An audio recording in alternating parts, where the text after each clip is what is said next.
नमस्कार, मैं हूं मुस्कान ओझा और आप देख रहे हैं मनी 9। क्या आपने कभी सोचा है कि अगर आपकी इनकम पर कोई टैक्स नहीं बनता तो फिर आईटीआर फाइल करने की ज़रूरत ही क्या है। ज़्यादातर जो लोग हैं यही सोचते हैं कि जब टैक्स देना ही नहीं है तो आईटीआर भरे ही क्यों। लेकिन यही सोच आपको एक बहुत ही बड़े नुकसान की तरफ लेके जा सकती है, क्योंकि सच्चाई ये है कि आईटीआर फाइल करना सिर्फ टैक्स भरने के लिए नहीं होता, बल्कि ये आपकी पूरी फाइनेंशियल लाइफ का सबसे अहम यहाँ पे डॉक्यूमेंट बन सकता है। आज के समय में आईटीआर एक तरह से आपकी फाइनेंशियल आइडेंटिटी बन चुका है, एक ऐसा रिकॉर्ड जो बताता है कि आप कितना कमाते हैं, आपकी इनकम कितनी स्थिर है और आप कितने भरोसेमंद हैं। और अगर आप इसे नज़रअंदाज करते हैं तो आप कई ऐसे फायदे खो देते हैं जो आगे चल करके बहुत काम आ सकते हैं। सबसे पहले बात करते हैं उस पैसे की जो आपका ही है लेकिन फिर भी आपके पास नहीं आता। कई बार आपकी सैलरी, बैंक, एफडी या जो किसी भी तरह की जो दूसरी अदर इनकम है आपकी, उस पर टीडीएस कट जाता है, भले ही आपकी कुल इनकम टैक्स के दायरे में नहीं आती हो।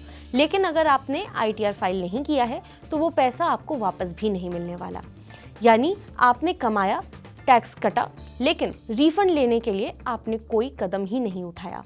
और यही सबसे आम गलती है जो लाखों लोग हर साल करते हैं। आज जानते हैं कि जब आप बैंक से लोन लेते हैं, चाहे वो होम लोन हो, कार लोन हो, पर्सनल लोन हो, तमाम तरह के जो भी लोन्स आप ले रहे हैं, तो बैंक सबसे पहले क्या देखता है? देखिए, आपकी आईटीआर। सबसे पहली जो नज़र बैंक की पड़ती है वो आपके आईटीआर पे पड़ती है, क्योंकि ये आपकी कमाई का सबसे भरोसेमंद सबूत होता है। अगर आपके पास पिछले 2 से 3 सालों की आईटीआर है तो बैंक को भरोसा होता है कि आपकी इनकम स्थिर है। लेकिन अगर आपने आईटीआर फाइल ही नहीं की तो भले ही आपकी इनकम हो, लेकिन बैंक के नज़र में आपका कोई ठोस रिकॉर्ड नहीं होता और यहीं पर आपके लोन के चांस जो है वो कमज़ोर पड़ जाते हैं। अब देखिए, इसी तरह अगर आप मान लीजिए कि विदेश जाने का प्लान कर रहे हैं, चाहे पढ़ाई के लिए हो, जॉब के लिए हो, घूमने जाने के लिए हो, फैमिली के साथ आप टाइम स्पेंड करना चाह रहे हैं, तो कई देशों के जो वीज़ा प्रोसेस है उसमें आपके आईटीआर मांगी जाती है, क्योंकि इससे ये साबित होता है कि आप फाइनेंशियली स्टेबल हैं और अपने खर्चे खुद उठा सकते हैं। अब सोचिए, अगर आपके पास आईटीआर ही नहीं है तो सिर्फ एक छोटी सी लापरवाही आपके बड़े सपनों को रोक करके रख सकती है। अब बात करते हैं एक ऐसे फायदे की जिसके बारे में बहुत कम लोग जानते हैं।